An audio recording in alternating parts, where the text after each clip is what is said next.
Antes de começar, só falar um pouco sobre mim, né? Já deve ter notado que sou consultor operativo. A minha atividade interna está locada na diretoria de marketing, né? Mais especificamente sou do inbound marketing. Estou mais ou menos no terceiro semestre. Como eu vim transferido de outro curso, vim da mecânica, a gente acaba não entrando certinho no semestre. Bem, antes de começar o curso em si, o conteúdo do ponto de vista estratégico, tem uma pergunta que é básica para tudo isso, que vai ser basal para a gente conseguir progredir no curso, que é aonde você quer chegar. Aí, primeiro tem uma história para contextualizar, que é de Alice no País das Maravilhas, que é uma frase bem conhecida até do Lewis Carroll, que é basicamente o gato falando para Alice que se ela não sabe para onde ela quer chegar, qualquer caminho que ela tomar serve. E planejamento estratégico também é assim, sabe? Não só planejamento estratégico, empresarial, né, mas na nossa vida. Se você não tiver uma meta, um objetivo específico, você não tem por que ter uma estratégia para aquilo, já que não vai adiantar de nada. Bem como uma situação que todo mundo passou, eu acho que foi ali no terceiro ano, no cursinho, e querer fazer, tá prestando vestibular, né, querer escolher um curso. Se você não tiver um curso em mente, você não tem como montar muito bem a estratégia de estudos, saber quantos pontos você tem que fazer, quantos você não tem, qual o seu desempenho na redação, assim, nas provas. Outra coisa importante também, antes de começar, é definir estratégia e gestão estratégica, né, que é o que consiste em planejamento estratégico. Essa parte estratégica vai ser provavelmente a parte mais polêmica do meu curso, que se você pedir 5 pessoas aqui para me explicarem o que é estratégia, provavelmente vou ter 5 definições diferentes. E como se eu pedir para 5 pessoas abrirem 5 dicionários, vão ter 5 definições diferentes. É uma coisa que é muito intangível, sabe? Tipo, não é uma coisa que está tão clara assim para todo mundo. Tanto é que estratégia é um termo muito antigo que veio mudando sua definição ao longo da história. Ela começa lá na Grécia, os gregos antes de Cristo, no século mais ou menos 5 antes de Cristo, definiram estratégia como seria uma coisa, entre aspas, a arte do general, então a arte de fazer guerra. Era exatamente isso. Começou quando eles começaram a notar que um povo que se planejava para ir para as batalhas, para as campanhas, se dava muito melhor em média do que quando você simplesmente ia, sabe? Ia só seguindo o que tinha que fazer. Aí, um dos primeiros conceitos de aplicação estratégica que a gente tem registrado na história, de uma pessoa pensando dessa forma analítica mesmo, do que ele teria que fazer, é de Sun Tzu, que também foi meio polêmico se ele existiu ou não, e quando essa frase foi realmente dita por ele, ou foi escrita por outra pessoa depois, mas está lá na Arte da Guerra, que ele pega e fala que a estratégia sem tática é o caminho mais lento para a vitória, mas a tática sem estratégia é o ruído antes da derrota. E aí a tática aí é bem o que a gente pode chamar de gestão estratégica. Que enquanto a estratégia é um plano para você chegar em algum lugar, você sair do ponto A ao ponto B, da melhor forma, da forma que você deseja, a gestão estratégica é como você vai fazer aquilo e colocar isso em prática. Aí, planejamento estratégico em si, né, da gestão estratégica, consiste em 6 passos básicos, que como das implementação proativa, começando pela análise do ambiente, tanto externo como interno, criação de um referente estratégico ou reformulação, se já existir, criação de objetivos e indicadores. Depois disso, com esses objetivos e indicadores, nós partimos para os planos de ação, como chegar a alcançarmos eles, depois temos a implementação e, por fim, a auditoria do projeto. Pessoal, só uma coisa também, a gente queria fazer uma coisa meio interativa, tipo assim, todos nós aqui somos alunos, né? Eu sei como eu fico consternado quando o professor pede para eu falar alguma coisa, no microfone principalmente. Mas se qualquer pessoa quiser, eu acho que é muito improvável que alguém se sinta confortável para falar, mas a gente gostaria muito de fazer perguntas, ou mesmo interação, tipo, de exemplos e tal. O Samuel está aí lendo e o Gabriel também, aí podem ler que a gente repassa aqui e comenta. Indo pela análise do ambiente, né, que é como na proativa e as consultorias em geral, você começa um planejamento estratégico. Um dos primeiros passos iniciais, quando a gente vai entrar numa empresa, para começar um projeto, é a gente construir um business model canvas. Que é bem simples, sabe? É uma visão geral do que aquele negócio faz, não só que aquele negócio, né? Falando melhor, daquela organização. Que você pode fazer isso para basicamente qualquer coisa. Para uma igreja, para uma instituição pública, uma repartição, ou, como é mais comum, né, no caso, com a Proativa praticamente sempre atua, em empresas. Aí aqui eu trouxe como exemplo do Mercado Livre, que empresa aí argentina, né, que acho que todos aqui conhecemos, que não vende, né? Intermedia a venda de produtos entre pessoas interessadas em vender, vendedores e pessoas interessadas em comprar. Aí o modelo que nós usamos, e que a maioria das empresas também usa, é o modelo de Osterwalder, que é um suíço que criou isso aqui para o meio acadêmico, como quase todas as ferramentas que a gente vai ver, para justamente isso, ele conseguir, antes de começar algum projeto, qualquer projeto, na verdade, não só um planejamento estratégico, ele saber como a empresa está rodando hoje e quais são os pontos-chave dela. Aí ela é dividida em 9 quadrantes, né, esse, o mais tradicional, justamente, o Osterwalder, e o primeiro seria o de parcerias-chave, que no caso do Mercado Livre, é a hospedagem, né, que a principal parceria deles, a principal instituição que eles são ligados, são as pessoas que hospedam os sites deles, os servidores, que garantem o domínio deles, esse tipo de coisa, que sem isso eles não podem rodar. Sem essa essa parceria é uma pessoa que é essencial para o negócio dele. Aí depois temos também as atividades-chave que eles executam, que no caso deles são o desenvolvimento e a manutenção do site deles, né, dos sistemas, e o controle de fraude, que não sei se alguém aqui já fez compras, bem provável que já, pelo Mercado Livre, uma parte bem importante também. Sem nada, em todos esses quadrantes, você tem coisas que sem elas seria impossível de acontecer, inclusive as atividades. Se você não fizer a manutenção da sua plataforma, ela não vai funcionar, e se você não fizer o controle de fraudes, os clientes vão acabar se evadindo, e os próprios vendedores, porque não faz sentido você vender para ficar sendo roubado. Os recursos-chave deles são a plataforma e a marca, a oferta de valor.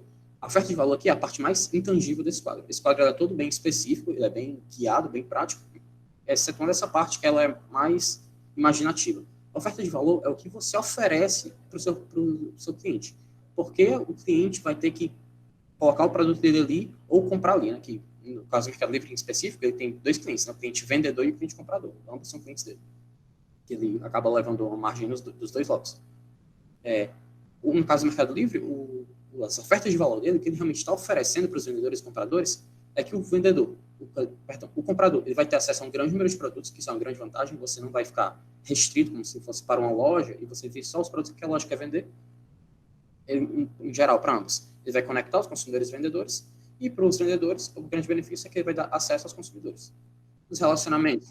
Isso é justamente importante a gente falar na oferta de valor, que ela não é exatamente o nome do serviço, ela é aquilo que acrescenta valor àquele serviço. Justamente quando a gente pensa nessa oferta, e como ele falou, é algo mais intangível por isso. Não é simplesmente, sei lá, se você é um mercado de vender roupas, como a gente vai tratar um pouco depois, não é vender roupas, é o que você dá a mais, é esse a mais do porquê eu vou comprar ali e o que eu vou encontrar de valor naquilo. Exatamente.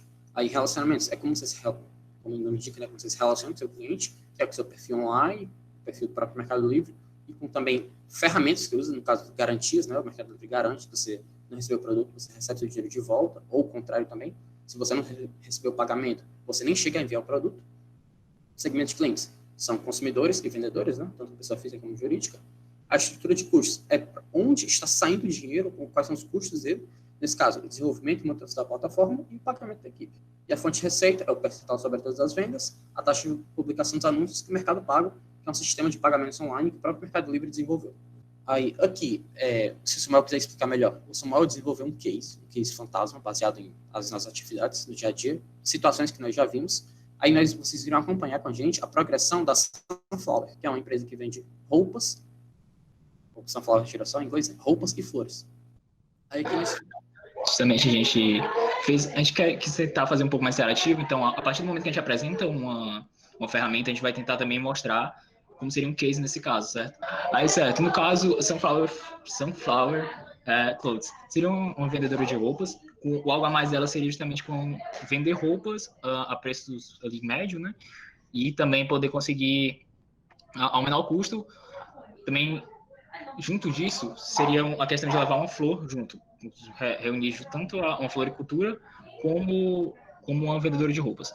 Aí, no caso, a proposta de valor seria os menores custos, seria um preço ali um pouco mais acessível ao pessoal, a maior variedade de produtos e a experiência além de apenas roupas. É algo que a gente encontra muito de você não valorizar não somente vender uma roupa, mas também a experiência, seja com um brinde, com uma flor, alguma coisa do tipo. E por aí vai. As parcerias, no caso, elas se encontrariam em um shopping, então precisaria ter parceria com o shopping, os fornecedores e a própria floricultura. É importante sempre quando a gente fala de parcerias, são coisas que são essenciais realmente para que possa executar, não é simplesmente uma parceria de nome, é algo que se você não tiver, aquilo não acontece.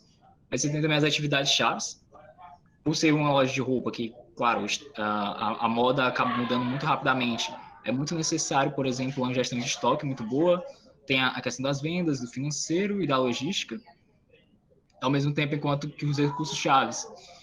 Por exemplo, você vai precisar das roupas para vender, claro, dos vendedores, e no caso aí das flores, que seria algo a mais nessa venda, né? Relacionamento com o cliente, é como você se relaciona com o cliente, assim como o Gabriel já tinha falado. Então, nesse caso, seria um cartão fidelidade e, ao mesmo tempo, um sistema de pontos para desconto. Seriam duas formas que ela busca manter mais um relacionamento bom com seus clientes. Os canais são os Face Apps, Instagram, Facebook e por aí. Telefone, e e-mail, que são as formas de contato. Os canais é justamente isso, o que liga o cliente à empresa. E o segmento dos clientes é o seu nicho, para quem você vai vender. No caso, seriam mulheres de classe média, de todas as idades. A estrutura de custos é algo bem básico, basicamente com que você vai ter custos. Nesse caso, seriam roupas, flores, o aluguel do shopping, os funcionários, e as receitas é aquilo por onde você vai obter a receita, né? Ser justamente por venda de roupas e simplesmente assim. Ainda na parte da análise do ambiente, a gente geralmente costuma a matriz SWOT, que também é a matriz, quem faz algo com o Sérgio Elias aí, ele sempre chama de matriz fofa, né? Que é a matriz de forças, oportunidades, ameaças e fraquezas. Que ela analisa basicamente duas coisas. Ela vai pegar seus pontos positivos e negativos da sua empresa e analisar eles por duas perspectivas. Quais são os fatores internos, que você pode ter um controle maior, e fatores externos que estão fora do seu controle. Aí, como eu falei, né? Do inglês, strengths, weaknesses, opportunities e threats. Que, como eu falei, forças, fraquezas, oportunidades e ameaças. Aí agora, exatamente quando eu queria pedir uma interação maior para a gente construir uma matriz SWOT. Aí, Samuel está preparado aí? Eu vou citando aqui também o nome, né, de coisas, e a gente tem que caracterizar. Justamente a matriz SWOT, ela tem que caracterizar o que é força, o que é fraqueza, o que é oportunidade e o que é ameaças. Aí a gente busca essa interação, a gente vai citando, vocês vão falando aí no chat. Aí eu fico atento para ver o que vocês estão falando, pode ser? Aí é basicamente isso que eu expliquei, né? Isso ficou muito claro que a força, ela é, como eu disse, uma coisa que você tem controle e que está externa à sua empresa, ela pode te impulsionar. A fraqueza é uma coisa que pode te prejudicar e também externa à sua empresa, que você também pode controlar aquilo melhor. A oportunidade é uma coisa externa à empresa, que também pode te beneficiar, e a ameaça também é externa e também pode te prejudicar. Aí, Samuel, você vai conseguir ler o chat ao mesmo tempo? Aí, no caso, o primeiro exemplo aqui que a gente tem são os custos baixos. Em que parte se encaixaria os custos baixos? Como eu acho que ninguém vai falar, eu queria pedir para vocês botarem no chat se acha que os custos baixos são uma força, uma fraqueza, uma oportunidade ou uma ameaça. Exatamente. A maioria está dizendo que é força, Gabriel. Correto. O custo baixo é uma força, né? Porque você acaba determinando seu próprio custo. E isso, o custo baixo é uma coisa que vai te beneficiar em função, contra os seus concorrentes. Visto que se você tem custos menores, obviamente vão te procurar mais. É a relação básica da economia, né? Custo e procura. Qual é o próximo, Simão? Agora é variedade de produtos. Variedade de produtos. Queria ver o que é que o pessoal acha. Até agora, 100% falou que é força. Corretíssimo. Variedade de produtos é uma força. Mas aí... Porém... nem tudo, como a gente vai acabar aprendendo isso na consultoria, na marra, nem tudo é preto no branco. Variedade de produtos é uma força, com certeza. A pessoa pode ir na sua loja. Não, eu sei que lá não vou encontrar só um tipo de camisa, um tipo de calça. Eu posso encontrar várias coisas, isso é uma coisa positiva, com certeza. Mas pode ser uma fraqueza. Se você tem um estoque muito grande, muito pesado, que te tira muito, isso vai acabar prejudicando a sua loja, certo? Acabar gastando muito dinheiro com estoque, muito dinheiro com um sistema de gestão para gerenciar tudo aquilo que você tem. Ou então até mesmo comprando produtos que não dão vazão, que nem valeriam a pena. Você poderia estar com um custo de oportunidade muito alto, poderia investir aquele dinheiro em outra coisa que traria mais retorno. Aí, nos próximos aí, vocês podem ficar ligados nisso também. Nem sempre vai ser só em um quadrante, nem tudo é preto no branco. Exatamente nesse caso de variedade de produto, existe, por exemplo, uma matriz, a gente acabou não colocando, mas existe uma matriz chamada BCG, que ela vem justamente para medir quais são os produtos que estão realmente agregando valor ou não, quais que estão te dando prejuízo.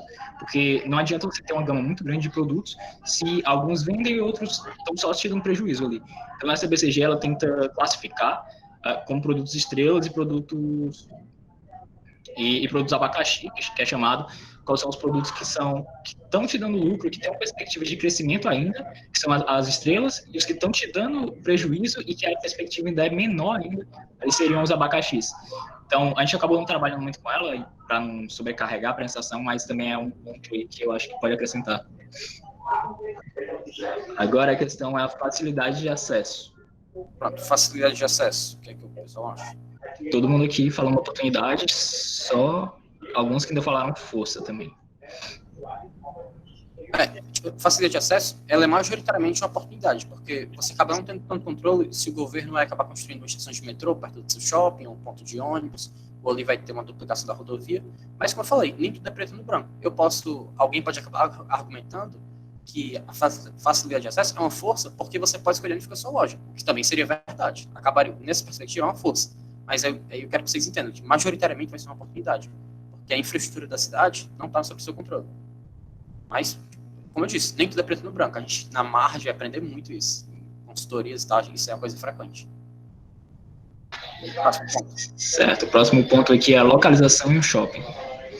Localização do shopping. Isso, No caso, no sentido de que a loja está localizada dentro de um shopping, né? isso. Pessoal, acho que se você está dentro de um shopping, está ele quadrado onde?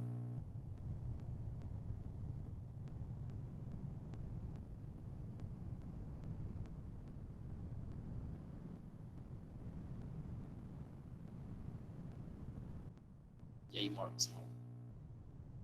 Galera, muita gente falando oportunidade, alguns já se ligaram e falaram oportunidade e ameaça. Aí.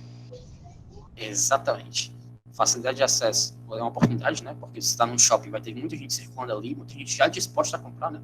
Ou nem tanto, né? Às vezes a gente vai pro shopping também só para dar uma passeada, né? Sem comprar nada. Mas também é uma ameaça, porque no shopping você não vai ter uma loja de roupas, você vai ter várias.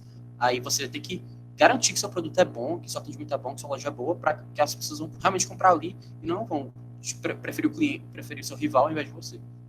Aí é de novo aquela dualidade. É uma oportunidade, mas também é uma ameaça. É uma faca de dois.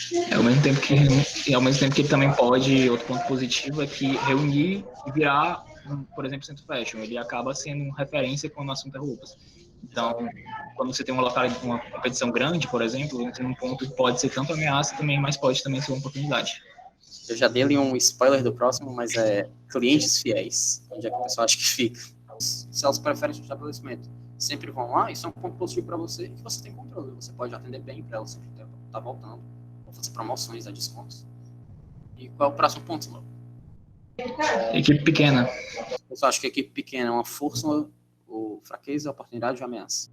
Alguns como força, alguns já colocam como força e fraqueza. Exatamente aí. Equipe pequena. Ela pode ser uma força sua, que você tem muito mais controle sobre sua equipe, vai ser muito mais fácil você treiná-la, muito mais fácil você dar instruções e tal, supervisionar, mas também vai ser uma fraqueza, porque você vai acabar podendo não conseguir atender todo mundo que vai ao seu estabelecimento. E o próximo? Entrada chinesa no mercado de flores? Exatamente. As pessoas acham que se a China começar a exportar flores para o Brasil, é uma coisa ruim ou uma coisa boa para Sunflower? Estão colocando como ameaça aqui. Aí, que tem de nova atualidade. Se a China começa a vender flores no Brasil, você pode adquirir seus girassóis muito mais barato, na verdade. A mão de obra chinesa, a gente sabe, né? Situações ali meio complicadas, falando bem brandamente, é complicado, mas também vai ser uma ameaça que os seus rivais também vão poder comprar flores de uma forma muito mais barata que você. E a próxima? Espaço pequeno. Majoritariamente como fraqueza aqui. Corretíssimo. Espaço pequeno, não consigo ver assim bem como ele pode ser. Se alguém. Você pode ter sempre a interpretação, né? Mas a gente encara como uma fraqueza. Você pode acabar causando desconforto na sua loja. Eu acho que ainda tem mais um, né, Simão? Verticalização do processo de fabricação das roupas. Verticalização do processo é quando você cuida de toda a parte toda a parte de criação da roupa. Você, desde o design, desde a criação, tudo você simplesmente faz. Tudo fica a cargo da empresa, nesse caso. Estão colocando como fosse fraqueza já. O pessoal aí já se ligou, né? É isso mesmo, pessoal. Se você tem controle total sobre o processo, é uma força que você pode garantir a qualidade, testar a qualidade, mas também pode ser uma fraqueza. Você pode estar tendo gastos desnecessários, que a gente sabe que a terceirização, às vezes, é uma parte importante de uma empresa. Tem mais alguns, Samuel? Oferta sazonal de girassóis. Estão colocando como ameaça também? Pronto, oferta de girassóis é sazonal, exatamente. É coisa que só te prejudica, né? Se você está tendo que adquirir um produto até mais caro, se ele é sazonal, né? Você tem que estocar ele por um tempo. Isso é uma ameaça. Não tem controle sobre isso também. E pronto, agora vamos para saindo da matriz SWOT e entrando em outra ferramenta de análise das empresas que a gente tem. Outra ferramenta bem conhecida também, né, que o Sérgio Elias gosta bastante, a gente sempre fala, são as 5 forças de Porter.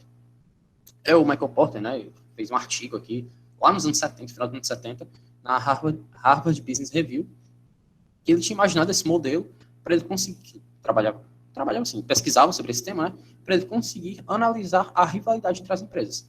Como vocês podem ver, tem 5 forças, que é o poder de negociação dos fornecedores, ameaça de produtos substitutos, ameaça de entrada de novos concorrentes, poder de negociação dos clientes e a rivalidade entre os concorrentes.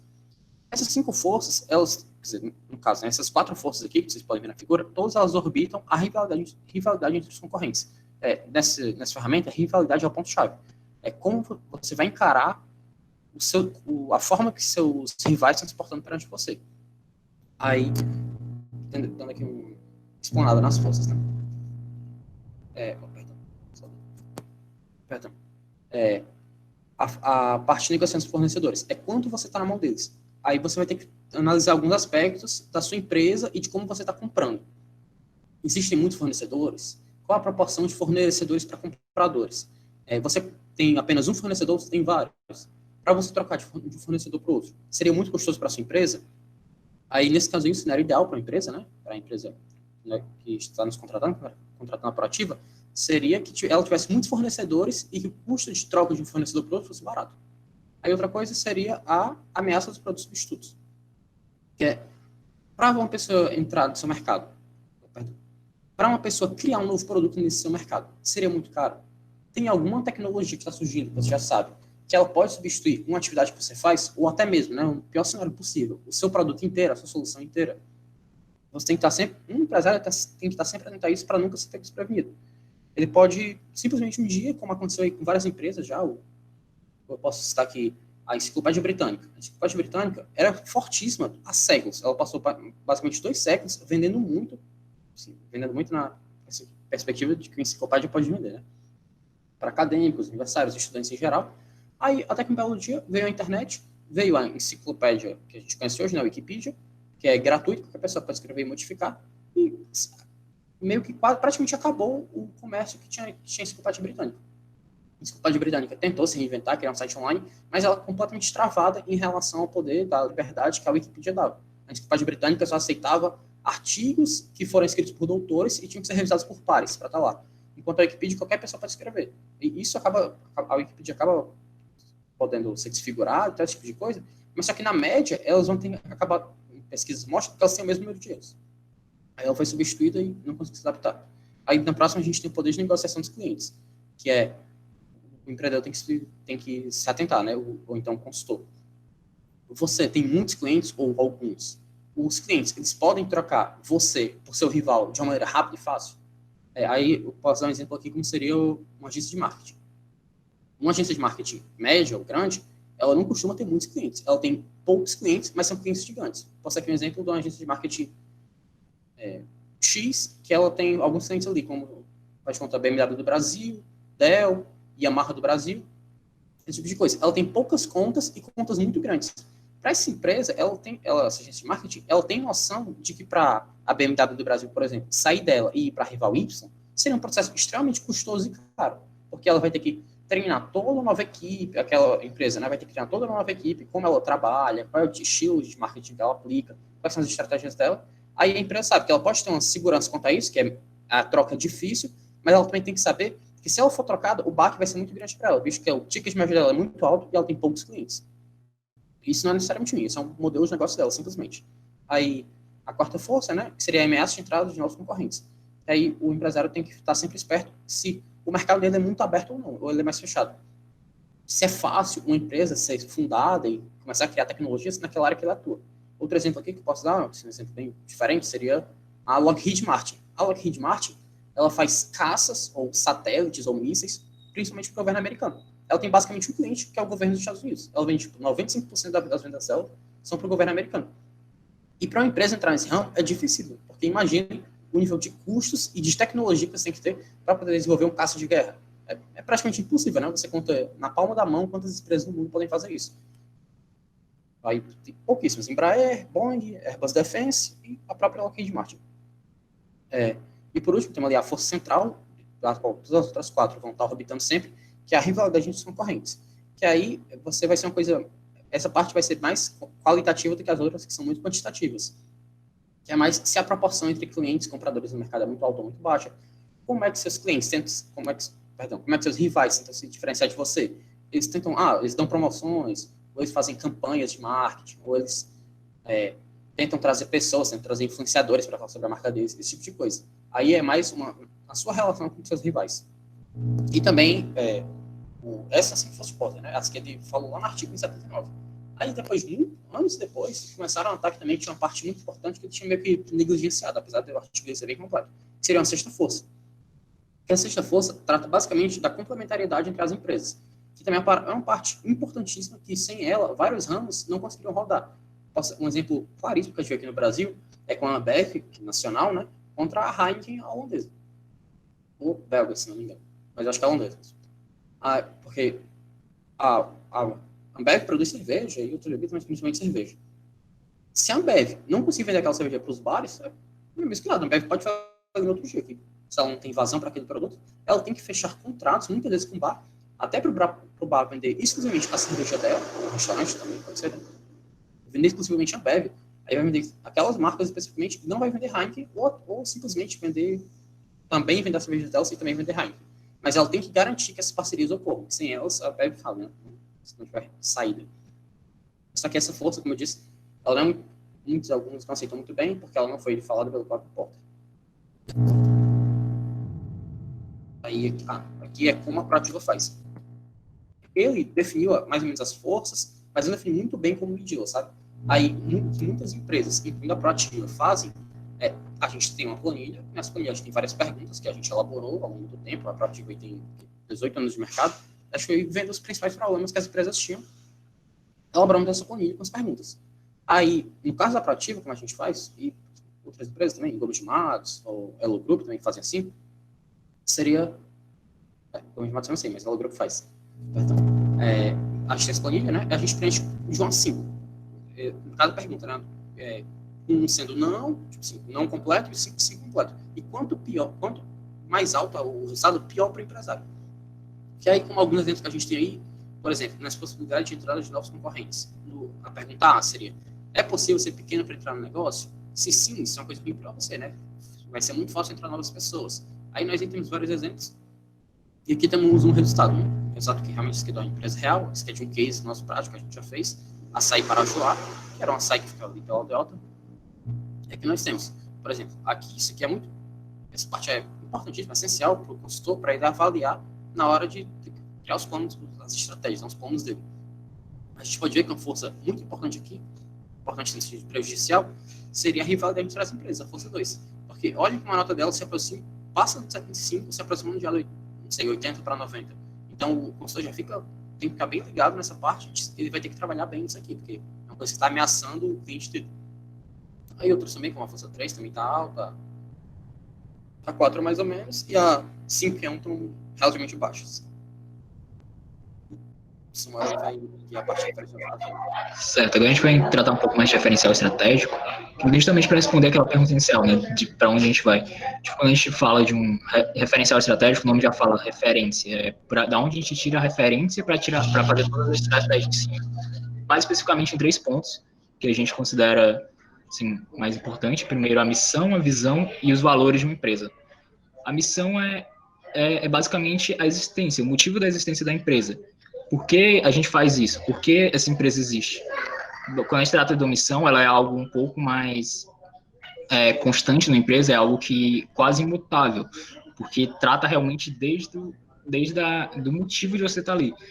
Então, quando a gente pergunta, muitas vezes a gente pergunta qual é o motivo da nossa vida, e basicamente a missão da empresa é o motivo dela existir também, é o motivo da vida daquela empresa, certo?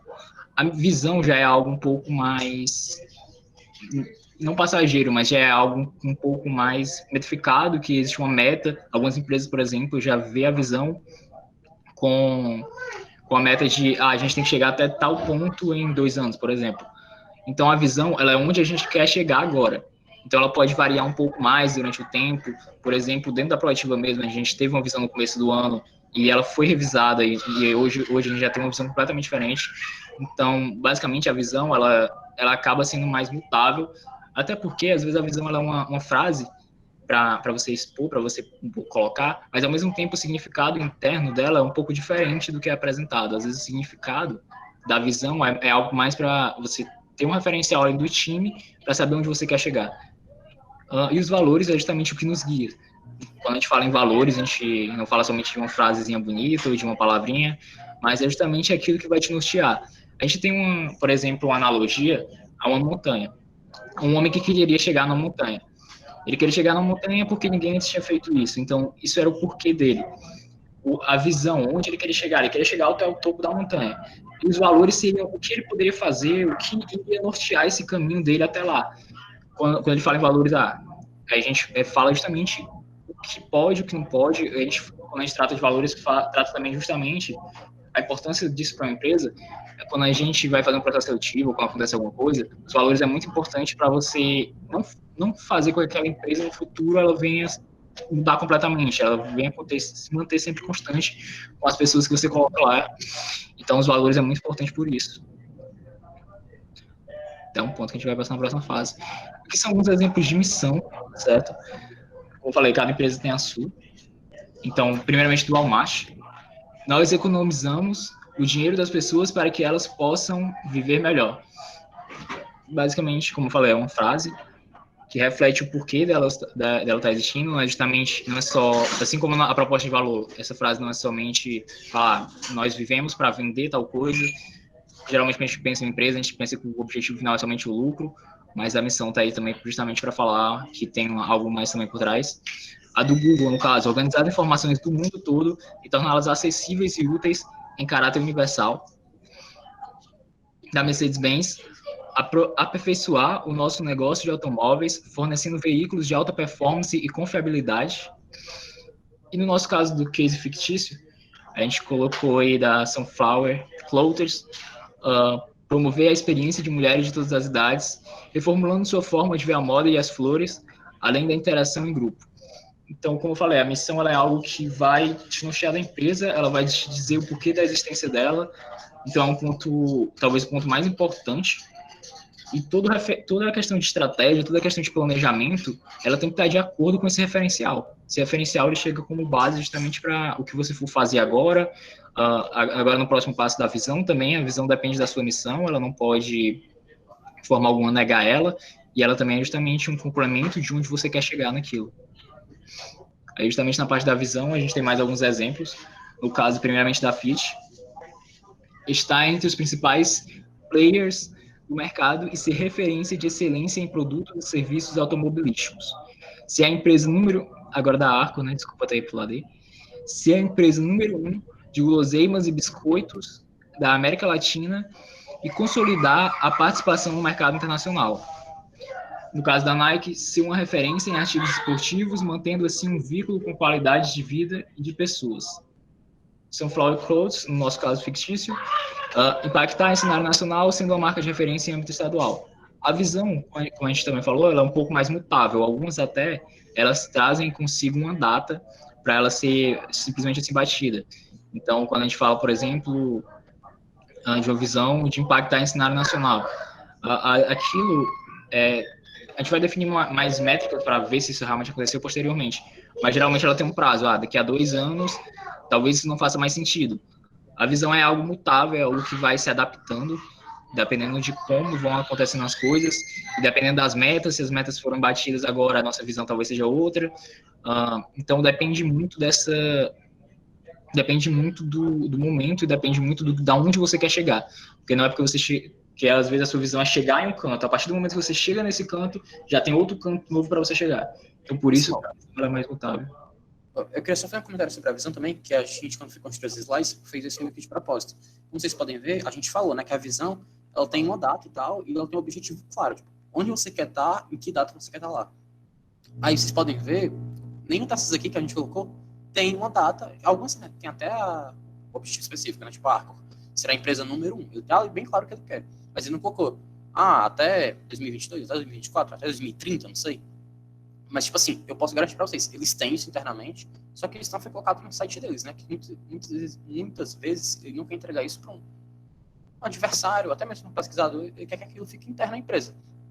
Com a própria Proativo, que a visão antiga era tipo, estar no verde, né? Entre aspas, assim, estar no farol verde, estar batendo todas as metas, até e ser referência a uma grande empresa no Ceará até próximo ano.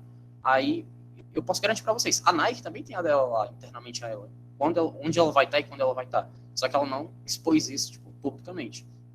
E uma tendência que, como eu fiz aqui, nós nos formarmos, né, eu fizemos consultoria ainda na faculdade, a gente vai acabar vendo. Empresas menores tendem a ter visões de curto prazo e empresas muito grandes aqui, esses exemplos, né, tirando a Sunflower, a Nike, a Arco e Fiat, empresas multinacionais, têm até visões de assim, prazo médio ou longo, sabe? Tipo, 5 anos, 6 anos, 7 anos. Enquanto empresas pequenas, é sempre, empresas júniores em si, com a Proativa, geralmente 1 ou 2 anos no máximo. Porque as coisas mudam muito rápido pra gente. Aí a gente não pode ficar estagnado.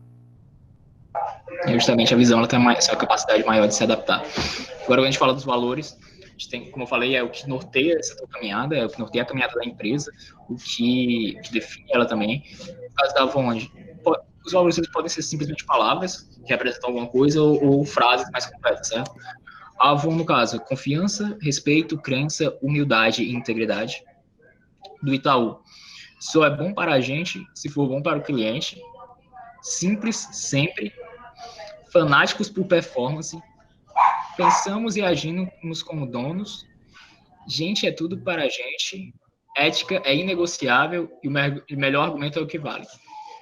Caso da Gerdau, ter a preferência do cliente, segurança das pessoas acima de tudo, pessoas respeitadas, comprometidas e realizadas, excelência com simplicidade, foco em resultados, integridades com todos os públicos, sustentabilidade econômica, social e ambiental.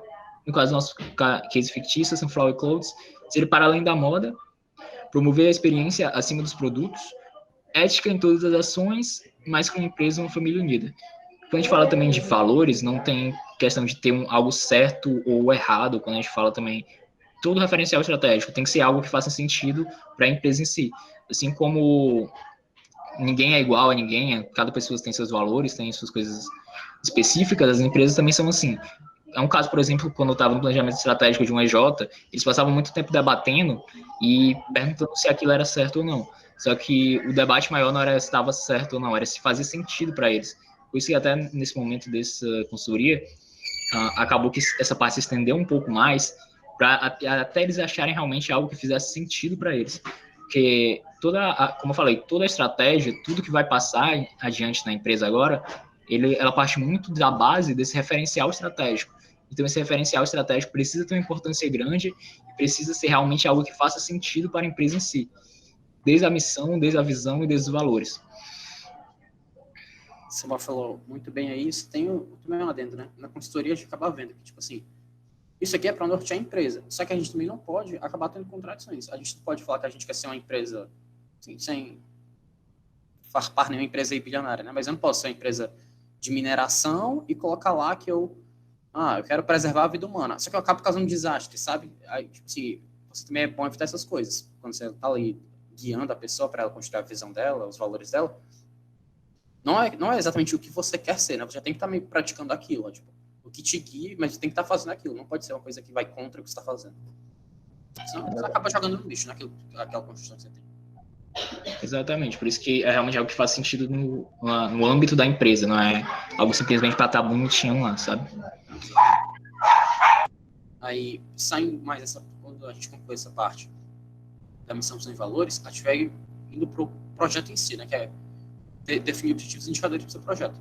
Você já tem ali suas metas, onde você quer chegar e tal. Agora a gente vai ver como a gente vai fazer isso e como a gente vai acompanhar, mais importante ainda. Bem, tem 2 metodologias principais, que é o BSC, bem famoso, e o OKR, eu acho que ainda mais famoso, no caso.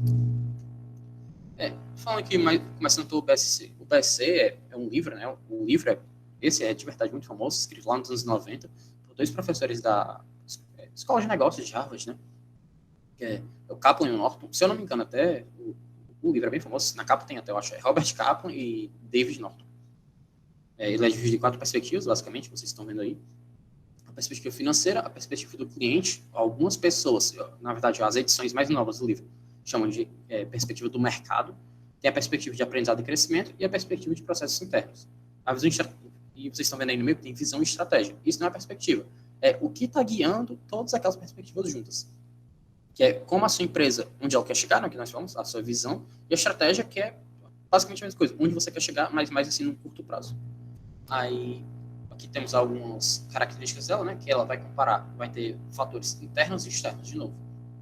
Por exemplo, a perspectiva do cliente é uma perspectiva muito externa, sabe? Como seu cliente vê sua empresa e se relaciona com ela.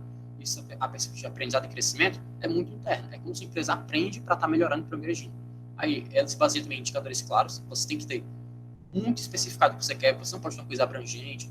Eu acho que eu quero isso. Não, você tem que saber já bem. Isso aqui é um papel muito importante do consultor, do cara que vai trabalhar naquela empresa.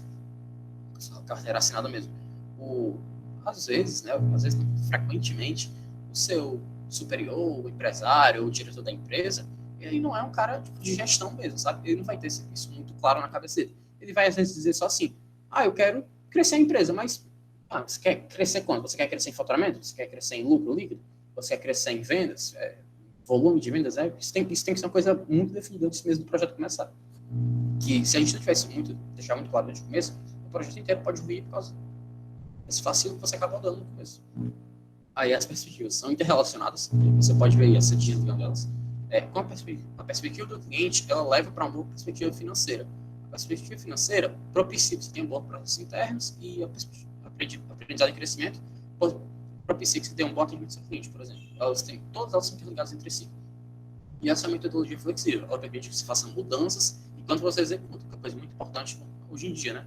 Se uma empresa que tem uma estrutura muito engessada, ou metas muito engessadas, lá em janeiro, mais ou menos, acho que está tudo bem, mas não esperava que daqui a 2 meses, daqui a 2 meses, em março, viria o lockdown e acabaria com todo o modelo de negócio dela e ela teria que fazer uma reestruturação completa.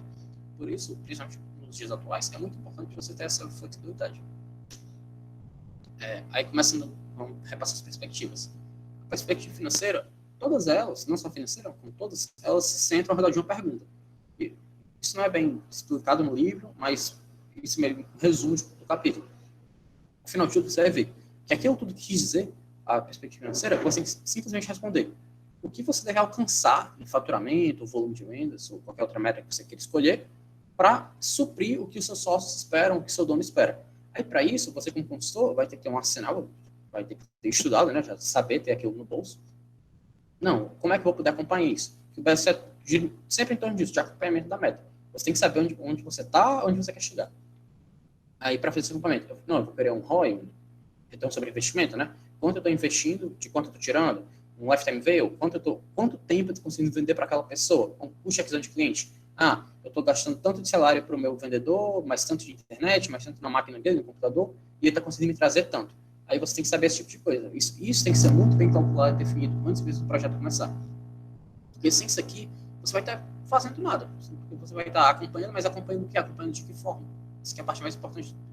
Não mais, né? Mas uma das mais, com certeza, uma das partes-chave de qualquer projeto. Aí, outra perspectiva seria a perspectiva do cliente, como eu falei, ou do mercado, né?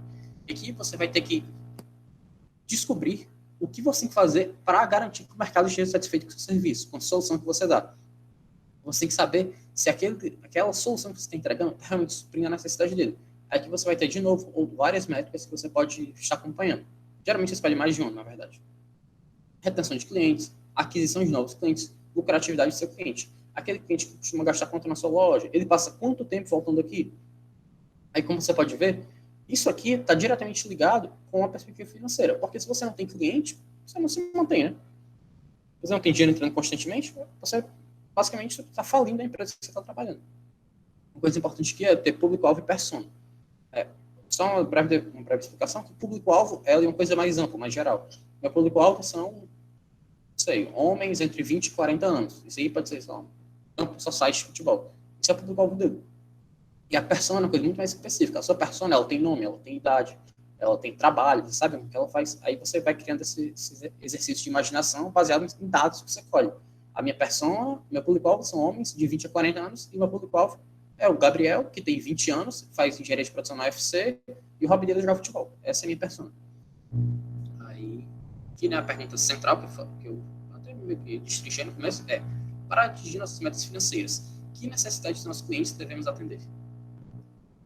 A terceira perspectiva, que seria dos processos internos, e essa aqui seria mais de back-end, né, mesmo na empresa, assim, de como nós funcionamos pelo fundo, e o que você tem que fazer para garantir que seus processos vão agradar aquele cliente que no futuro vai poder bater suas métricas, seus objetivos financeiros.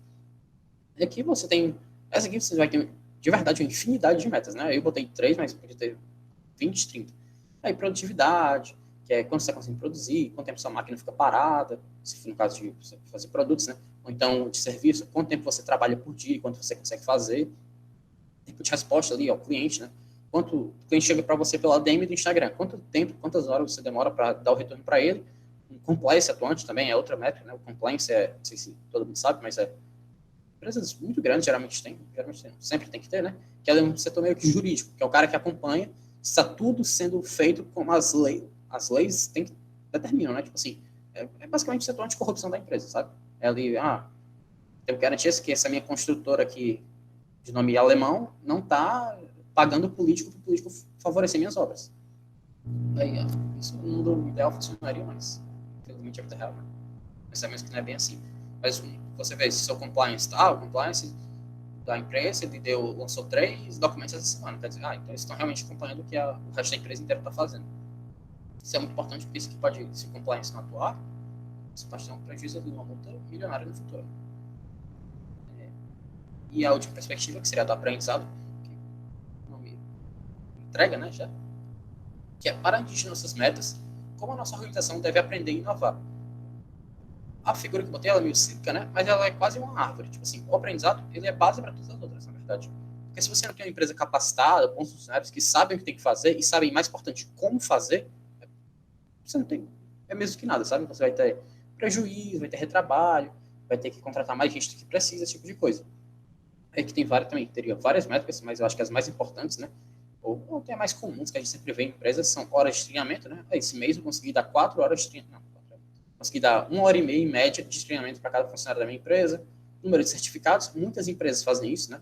Empresas muito maiores, com maior estrutura, dão esse incentivo, pagam cursos para seus funcionários, ou então até mesmo contratam uma plataforma, como, por exemplo, o Udemy, para o funcionário se capacitar e ele tem acesso àquilo ali. Então, de certificados, agora ele tem MBA em Excel, VBA em Excel, agora ele é avançado em Excel, então ele fez aqui um curso de marketing digital, esse tipo de coisa. E o número de funcionários com pós-graduação na área, né? Uma empresa como a Gomes de Matos, por exemplo, contrata um funcionário que é mestre em logística, esse tipo de coisa. Ele sabe que tem pessoas capacitadas trabalhando para ele. E por último, ali outra métrica também, que seria mais para empresas bem grandes e que trabalham com, geralmente, produto, né? Projetos envolvidos com pesquisa e desenvolvimento. Aqui, posso dar aqui exemplo, sei lá, Xiaomi tem aqui um P&D muito forte, né? Eles desenvolvem telas novas para tentar parar de comprar o LED da Samsung, ou então, estão tentando desenvolver um novo processador, que seria melhor que o AMD, parar de comprar AMD e vão acabar lucrando mais, né? Vão cortar as margens da AMD. Aí, aqui, por último, isso aqui é uma parte bem importante também. Quando você determina as perspectivas, né? Você tem que fazer um mapinha mental para você sempre acompanhar daquilo ali e ver que ela é as métricas não estão soltas umas das outras, elas são realmente todas interligadas. Aqui é um mapa bem comum que a gente sempre vê, que esse aqui é um mapa não especificou nada, né? Ele deu aqui um quadro bem geral, não é de nenhuma empresa nem nada, a gente fez só para dar essa noção mesmo, que seria perspectiva, recursos e infraestrutura, dando essa base, né? Serviços adequados, máquinas adequadas, gente motivada, gente competente, passando para a interna, que bota produtos sem defeito, entregas da hora, produtos inovadores, que passa para o cliente, você vai ter clientes satisfeitos, e clientes satisfeitos você tem seu investimento de volta e acaba distribuindo valores para os acionistas, né? Para o seu empresário, para os diretores e tal, vai ter empresários felizes, aí pode recomeçar de novo. Aí, por último, temos um mapa estratégico que a Prativa fez novamente para sair para Paraguai, da esquerda. Aí aqui a gente tem, obviamente, né, não vou ficar repetindo, mas essa parte cíclica, as 4 perspectivas. E aqui na direita eu fiz questão de colocar aqui uma bem diferente para mostrar que isso não fica restrito só a empresas, sabe, quando está muito claro, mas aqui é um hospital que fica lá em São Paulo, um hospital e maternidade de São Francisco. Aí, que vocês podem ver que ele acabou alterando aqui uma das classes. Ele colocou de sustentabilidade. Que isso é uma coisa que, tipo assim, para mostrar que na vida real, como eu falei já antes, né, nem tudo é preto e branco. O consultor tem que ter esse jogo de cintura para, quando ele vê que aquilo não se encaixa muito bem, não, como é que eu posso dar uma pequena adaptada aqui? Eu tenho que conhecer outros métodos também, para não, nessa situação aqui, vamos acabar juntando esse método com aquele, para a gente ter um resultado melhor. Esse tipo de coisa. Essa do hospital, ele é bem diferentão aí, se vocês estiverem lendo, dos outros que eu mostrei. Ele fala bem assim, uma parada de atender bem, sustentabilidade e tal. Aí aqui a gente tem a matriz de avaliação de desempenho, que é justamente o nome entrega de novo, né? Você está avaliando como aquelas suas métricas vão ser acompanhadas. Aí aqui a gente, novamente, uma pesquisa proativa.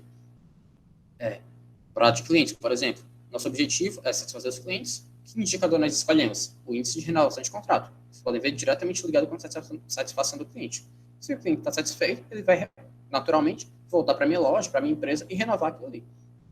A gente vai ver qual a nossa porcentagem de contratos renovados, quem é o responsável, é o sócio financeiro, nossa meta é 25%, e de 6 em 6 meses vamos reavaliar isso. Ver se esse aqui ainda faz sentido para a gente ou não, está na hora de trocar para outra coisa. Eu acho que essa métrica pode ser mais indicada e esse valor pode ser mais indicado. Isso é importante também. Tipo, isso aqui é ciclo, nunca vai acabar, você tem que estar fazendo sempre. Porque se você botar uma meta e não renovar ela, quando você atingir, ou então até mesmo se não atingir no tempo previsto, vai acabar ali a consultoria e você não vai ter entregado nada para o cliente de fato, se você não capacitar ele para isso. Aqui outro exemplo lá do financeiro, aumentar as vendas, indicador aumento do faturamento, a métrica é porcentagem de aumento, o sócio financeiro de nome responsável, está trabalhando muito sócio financeiro, a meta é 5% e você vai revisar de 6 em 6 meses. É que agora vamos falar também do... Até que a Proativa acaba usando mais aí, porque a gente acaba trabalhando com empresas geralmente menores, e o OKR ele é mais simples, ele é mais focado, e é mais fácil você mostrar para uma pessoa que não tem tanto conhecimento na área como aquilo funciona. Aqui as características dos OKRs, né? Eles têm que ser simples, têm que ser claros, inclusivos, né, no sentido de incluir a empresa inteira, e tem que ser focado em resultados e desafiadores. Aí, aqui, essa é uma parte de desafiadores, ela é meio nebulosa, que eu já vi pessoas falando, né, em treinamento, que você tinha que botar métricas, eu acho que era 1,5 vezes que você tinha feito no período definido anterior. Só que isso é muito, sabe, você tem que colocar numa caixa uma coisa que não é assim, tipo assim, é realidade para realidade, empresa para empresa, esse tipo de coisa. O consultor tem que ter muito tipo de cintura. Que é esse gráfico, nessa figura mostrando bem como funciona. Você tem o OKR só explicando logo, significa objetivos e resultados chaves, né? Objectives and Key Results. Você tem um objetivo, e você divide esse objetivo em alguns resultados chave, que são geralmente e quase sempre 3, e no caso nunca mais que 3, e muito fortemente recomendado nunca menos que 3 também. Mas dá até para fazer menos, mas nunca mais. Aí, cada resultado-chave, né, que você vai usar para acompanhar seu objetivo inicial, você vai ter uma ação. Ações você vai ter que estar tomando e acompanhando. Aí, como eu tinha dado aqui um spoiler já. Ideal, não passar de 3, né? Na verdade, nunca passe de 3 e, se der, também não faça menos. Eles têm que ser alinhados com o seu objetivo, sua missão, visão e valores que você definiu lá atrás. Vocês podem ver, realmente é um processo, não tem como pular etapas aqui. A gente vai estar usando o que a gente fez no passado. Os seus objetivos. Você não pode ter, meu objetivo minha missão é satisfazer meus clientes, faz de conta. E se o OKR não tiver nisso, não faz sentido, sabe? Você vai ter que revisar ou o OKR ou a missão, porque você vai você vai acabar não cumprindo sua estratégia.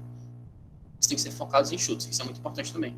Se o OKR, ele tem que ser, se você puder reduzir ele a 2 palavras, faça, porque você vai estar conseguindo, assim, tornar ele muito mais simples de ser acompanhado e vai dar muito menos trabalho e dor de cabeça para você no futuro. Como implantar os OKRs. Os OKRs têm que ser SMART, que é em inglês, né? Específico, mensurável, alcançável, relevante e time-based é complicado traduzir, mas é tipo, tem que ser temporáveis, entre bem grandes aspas. Você tem que ter um tempo que eles vão acontecer. Aqui você tem que saber aquilo ali antes de começar. E aqui você tem que fazer também, né? Eles têm que ser top-down e bottom-up, que seria do topo para o fundo, topo para baixo e do fundo para cima. Ou seja, os OKRs, você não pode chegar lá, daqui o exemplo novamente. Açaí para Joá. Estamos construindo açaí, eu não posso chegar na dona do açaí e falar: empresária, me diga aqui o que é que você quer. Ela tá ali e tal, ela também trabalha no açaí, mas só que ela não sabe, querendo ou não, da realidade inteira do açaí. Eu tenho que chamar a equipe inteira, fazer uma reunião. Quando a empresa é muito grande, isso é um pouco mais difícil, mas tem que fazer de qualquer jeito, isso não dá para fugir.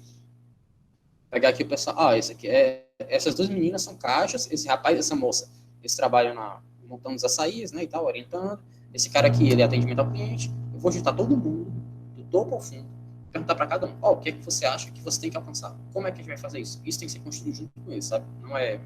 Não pode ser coisa impositória. Porque é importante também, prazos curtos, você não pode... É muito complicado você fazer um OKR de 6 meses. Isso aqui é bem complicado. O OKR tem que ser ali 2, 3 meses. Mas de uma forma ideal. Por isso, eles têm que ser bem pequenos para facilitar isso até. Para estar sempre acompanhando e revisando. gestão à vista, né? Isso aqui é uma palavra em japonês que eu não vou saber pronunciar, que é nome entrega também. Gestão à vista. Você tem que estar sempre vendo o que você está fazendo. Tem que estar ali num quadro na parede, um Kanban, alguma coisa assim, para você conseguir acompanhar. Não, estou passando essa atividade daqui para cá, ou estamos progredindo tanto já nesses períodos de tempo, entre outros, né? Você está sempre acompanhando. E esforço e resultado. Isso aqui é muito importante. Não confunda esforço e resultado. Você dizer, eu trabalhei 10 horas nessa atividade e não consegui. Isso, para você, tem que significar nada.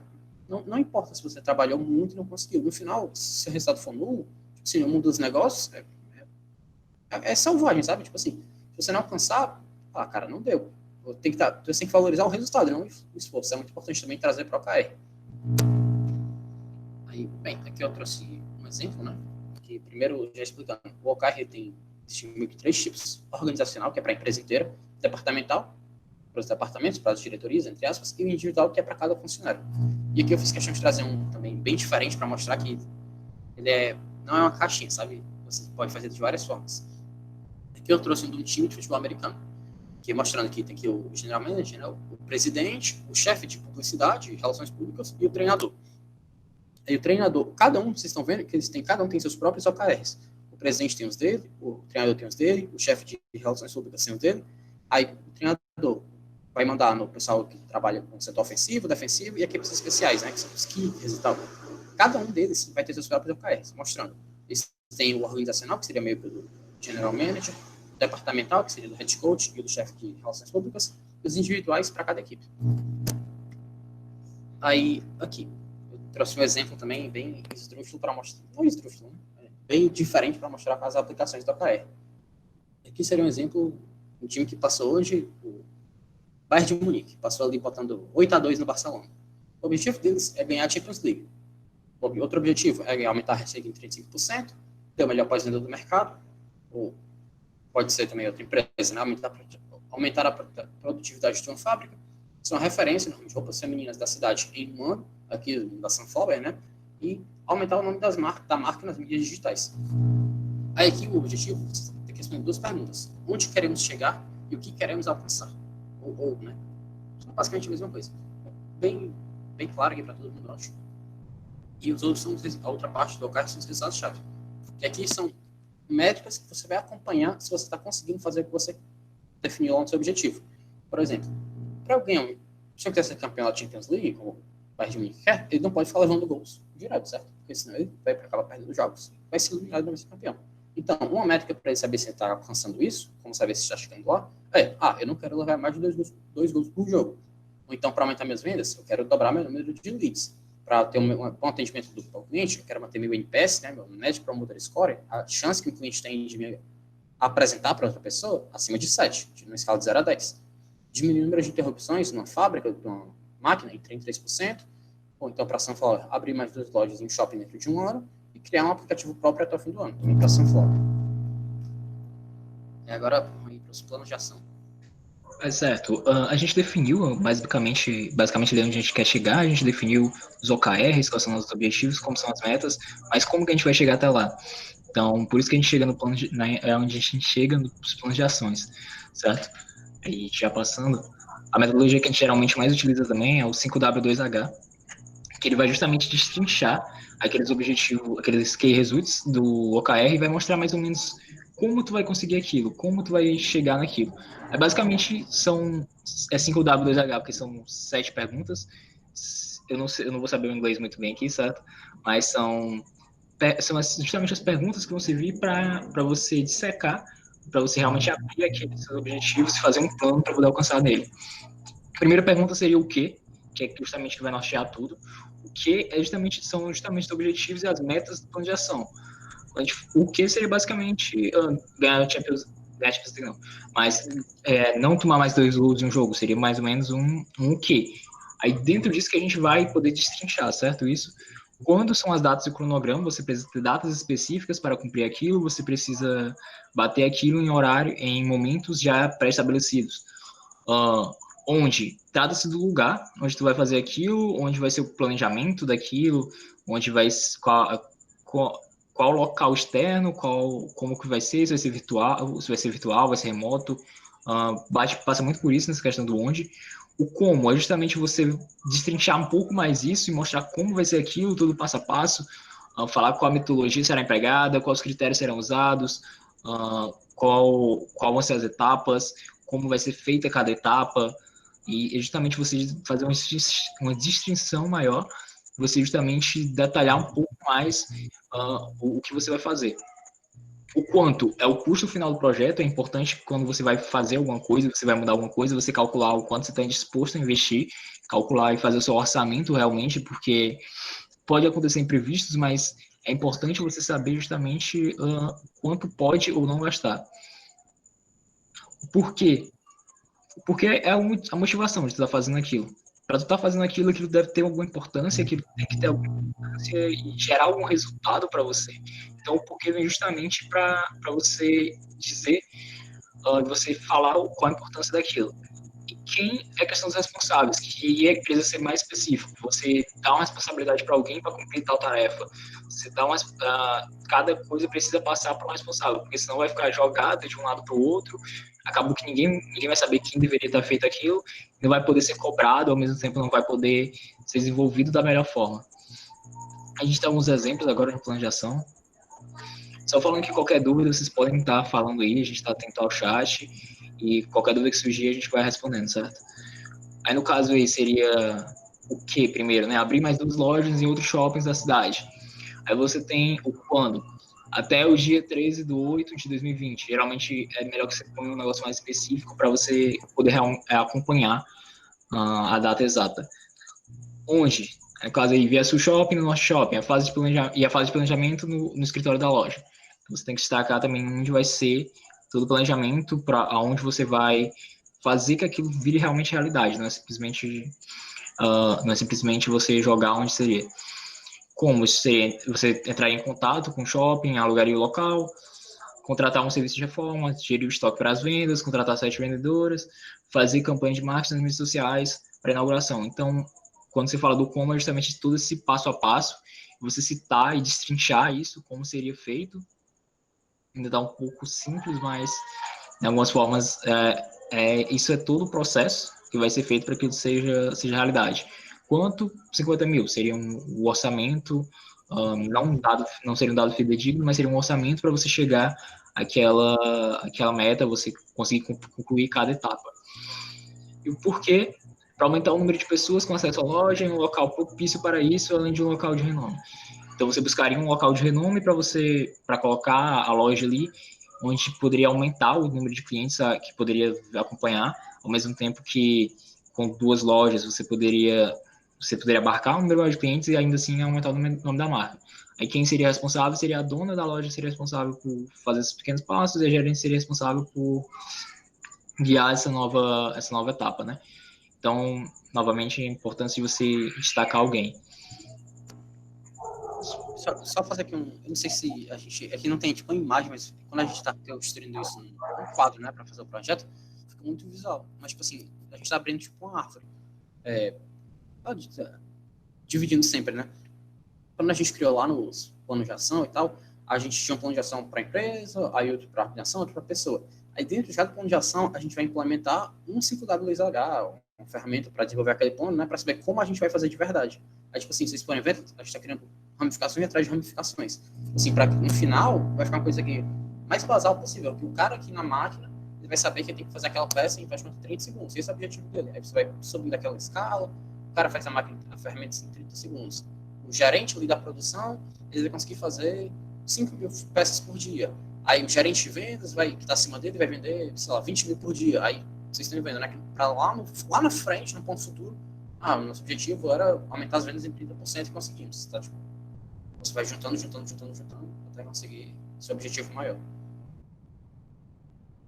Justamente essa que seria a questão do porquê, né? Tudo tem um porquê e o porquê seria esse objetivo maior.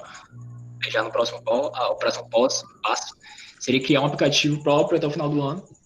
Aí a data estipulada seria até 14/12/2020, para você pegar também ali uma parte das vendas, né, no final do ano. Aí onde seria um meio virtual. Como? Contrataria uma empresa de programação que trabalhará para atender o aplicativo, segundo o direcionamento da gerente de marketing para atender as principais demandas dos clientes. já é um pouco mais específico, mostrando como seria o processo, e seria também algo um pouco mais externo, mas mesmo assim pensando em destrinchar como seria. Quanto no caso até 15 mil, como eu falei, não tem intenção de ser exatamente fidedigno quanto seria um, mas é só importante, só para mostrar a importância de você fazer um orçamento antes de qualquer coisa.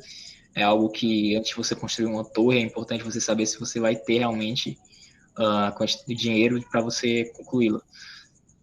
Porque, para atender o cliente de forma mais próxima, reafirmar a ideia de um clube, criar um aplicativo, um modelo de clube, como eu já tinha falado antes na proposta de valor, na proposta de valor não, no relacionamento dos clientes, questão de pontuação, ou a questão de clientes fiéis, essa questão. Quem é a equipe de programadores contratada, mas gerente de marketing ficaria nessa parte de passar para eles como seria o aplicativo, que como seria. Então, aí mostra mais ou menos como é o ciclo WSH, ainda está um pouco de forma, ainda um pouco simples, mas como o Gabriel já falou, seriam vários, cada objetivo, cada meta, cada coisa teria um ciclo WSH para você saber como desenvolver aquilo. É justamente a importância para você, quando estiver no meio do processo, não se perder em alguma coisa. A gente tenta destrinchar ao máximo esse ciclo WSH para você saber exatamente o que você está fazendo, como você está fazendo, quanto vai gastar e por aí vai. Eu só também não sei se ficou muito claro, mas, tipo assim, isso aqui a gente está dando mais um passo lá na nossa empresinha fantasma, né, na Sunflower. Aqui já são as metas que a gente tinha definido com elas lá na parte de metas, né, que ela queria, desde lá do campo do negócio ainda, que como Samuel falou, no relacionamento e tal. Aí, agora a gente está criando um aplicativo, que era que eles queriam criar lá nas metas deles, que botaram no Canva, um aplicativo com relacionamento com o cliente. E aqui abre mais 2 lojas também, né, nossa empresinha fantasma aí. Novamente, outros exemplos, né, no caso, é um pouco, aí também em outros campos, não é exatamente da Sunflower, mas dá para adaptar algumas coisas, é justamente organizar o estoque da loja, seria o quê? Aí por quê? Facilitaria o encontro das peças. Quando? Semana que vem. Aí quem? Isabela. Aí nesse caso ainda está um pouco, no caso da empresa fantasma, como a gente não tinha nomes, a gente não trabalhou com nomes, né? Mas no caso de esse caso também foi salvo engano, mas acho que foi do Açaí Parajoá, também, Gabriel? Esse aqui eu não tenho certeza. Não, acho que deve ter sido sim. Esse aqui também é um caso real da Proativa, né? Esse aqui é pra gente fazer o acompanhamento de como tá indo o 5W2H. Exato. Aí justamente quando foi feito, ele especificou o nome para, como eu falei, quando você coloca alguém realmente responsável daquilo, fica mais fácil tanto cobrar como ver exatamente o que está fazendo. Quando você deixa algo um pouco mais aberto, alguma pessoa pode se apoiar em outra e acabar não gerando o melhor resultado. Onde seria no estoque da loja, né? Se organizar o estoque da loja seria claro aí. Quanto? Não custaria, teoricamente, não custaria nada financeiro, o custo seria só realmente de horas de trabalho, como realizando o processo de inventário, seria realmente a contagem do estoque, todo o processo de gestão de estoque, que não é o foco do nosso mini curso hoje. Aí outro caso seria imprimir o contrato,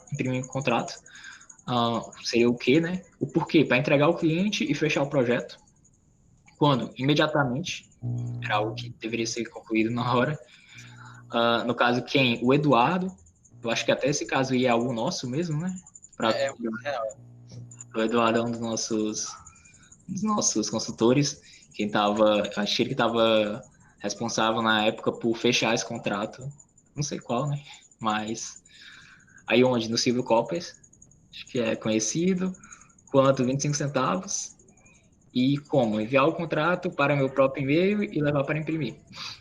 Só tem aqui uma observação, tipo assim, a gente, temos aqui um exemplo muito fácil, tipo assim, fácil, entre aspas, né? Eu tenho que imprimir o contrato. Aí eu vou lá botar o como. Enviar o contrato para o meu próprio e-mail e levar para imprimir. Aí, tipo assim, isso aqui, nesse caso, é uma coisa, entre aspas, besta, né? Tipo assim, muito fácil de ser realizada. Você pode até falar, nem precisaria fazer isso. Realmente não precisaria, é apenas um exemplo.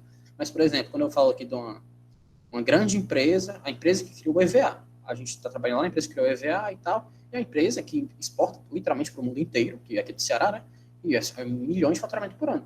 É que se a gente fizer o consultor tem que se atentar muito a isso, que ele não pode relevar nada, não pode achar, essa atividade aqui é fácil. Tipo assim, você não sabe com quem você está lidando, certo? Uma pessoa, você não sabe se você tem instrução, se não tem, se ela gosta do trabalho dela, se não gosta, se ela quer prejudicar o patrão de propósito, que acontece frequentemente. Acontece, é verdade.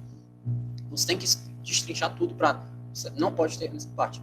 Que um erro aqui do consultor, vai que você acaba dando prejuízo de 50 mil para o cara, faz conta. Se você não bota aí um teto de gastos, ele acaba gastando mais que poderia, ou então acaba não botando um como bem direitinho, não botando ali seu plano de ação.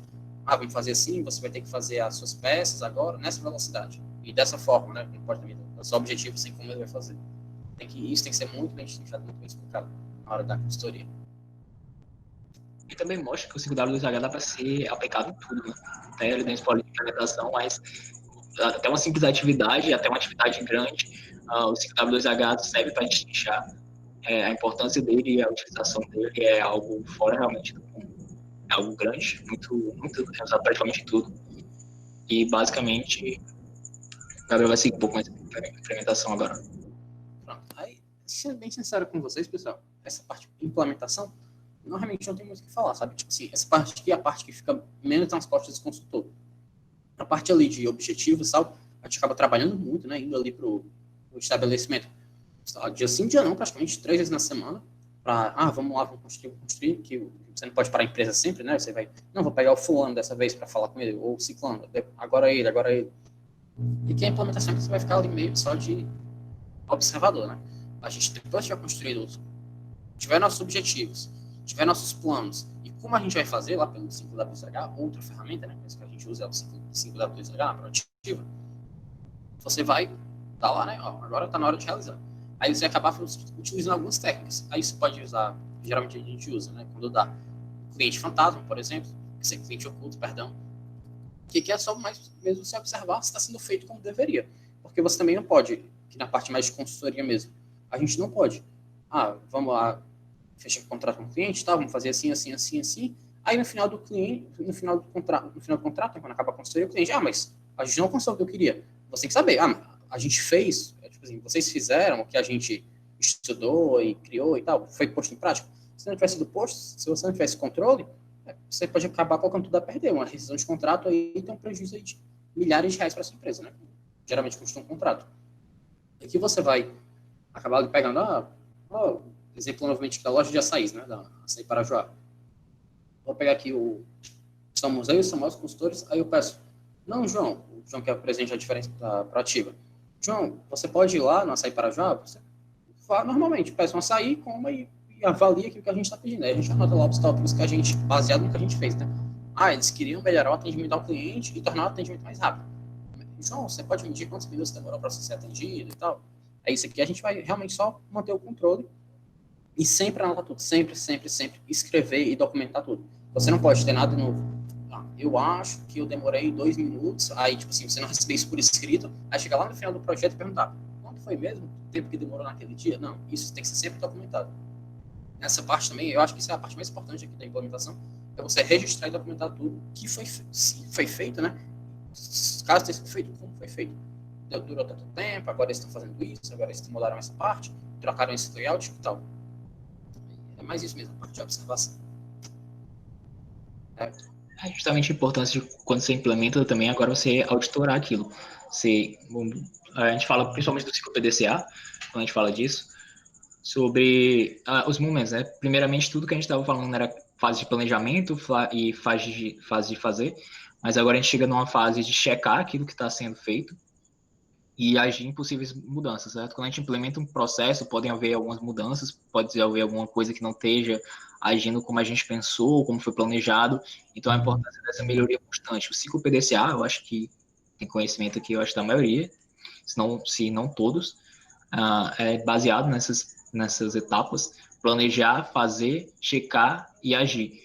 É justamente como a gente falou, a gente fez o planejamento, é importante agora você fazer, checar se aquilo está dando certo, poder corrigir possíveis erros. Quando a gente fala de um ciclo, ele realmente é um ciclo constante, certo?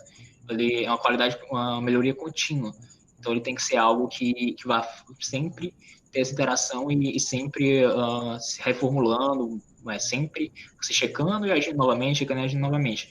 Então, quando a gente o Gabriel falou um pouco mais da consultoria, a gente usa também essa etapa de auditoria, essa etapa para poder fazer que aquela melhoria seja contínua e que seja realmente algo que venha ficar para o cliente, que não venha ser algo tipo que foi feito agora e daqui a 2 meses eles simplesmente esqueceram e agora eles não estão fazendo mais.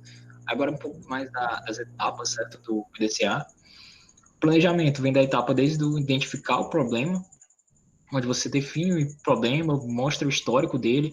Aí tem justamente algumas ferramentas que a gente utilizou, como, por exemplo, a Matrix SWOT, serve para ver as fraquezas. A gente tem algumas fraquezas, algumas coisas como análise de Pareto, que pode ajudar a definir problemas. Para quem não sabe, a análise de Pareto é uma ferramenta que fala que 80% dos problemas, eles provêm de 20% das causas e vice-versa também. Então, é importante a gente ter essa identificação do problema e conhecer o histórico, se aquele problema é recente, se aquele problema é constante, se aquele como é tratado esse problema. Aí vem a questão de analisar esse problema, justamente caracterizar desde tudo. A partir do momento que você pegou aqueles problemas, você vai caracterizar como ele está agindo, como ele está fazendo que as coisas não caminhem do jeito correto. Então, a análise do problema é algo bem importante, você entender perdas atuais e onde você pode melhorar. Analisar processos, que vai desde analisar as suas causas, conhecer as causas raízes, e também tem outras ferramentas, desde ferramentas, por exemplo, de próprio processo mesmo, como a matriz fim de peixe, como Ishikawa, e outras coisas que podem auxiliar, que a gente acabou não colocando aqui, por ser um pouco mais de processo do que de planejamento estratégico em si. Aí vem também essa parte de planejar como vai ser feito, você fazer os planos de ação de como vai fazer cada coisa e a partir disso executar esses planos de ações, né? E com essa execução você já também tem que acompanhar as atividades, registrar os resultados, como o Gabriel já tinha adiantado naquela parte. Desde também fazer treinamentos para que quando você sai da empresa pós-consultoria, tipo, falando um pouco mais da realidade, né, da prática de questão de consultoria. Quando você faz uma consultoria, é importante que quando você sair de lá, os funcionários saibam praticar, continuem fazendo essa melhoria contínua, né? Então, que eles continuem executando da melhor forma possível. Então, por isso que é importante essa questão de treinamentos, às vezes, para eles cumprirem essas questões da melhor forma. Vocês estão ouvindo um barulho de fundo? Tá muito barulhento, Samuel? Samuel? Tá de boa aqui, tá de boa. Beleza. Só uma coisa, tipo assim, falando mais também da parte prática, a parte de consultoria em si, empresarial, que, tipo assim, essa parte de treinamento, ela não é legal só, porque é bacana, né, você fazer uma consultoria e aquilo continuar, e você realmente agregar valor para o cliente. Não ser só, eu ganhei aqui meu dinheiro e vou embora. Mas isso acaba sendo muito importante para a gente, porque, querendo ou não, os empresários têm muito relacionamento entre si, sabe? É aquele negócio de você tem muita chance de conhecer pessoas que são parecidas com você. A gente sabe, isso é a realidade, principalmente quando é a parte mais industrial, isso acaba sendo muito verdade. Os empresários se conhecem, os caras vão lá na FIEC, naquelas reuniões semanais deles e tal, acabam discutindo as pautas. Isso é muito importante para a gente, até na bolsa de recomendações. Eu vou, como eu falei, dar um exemplo real de novo, né?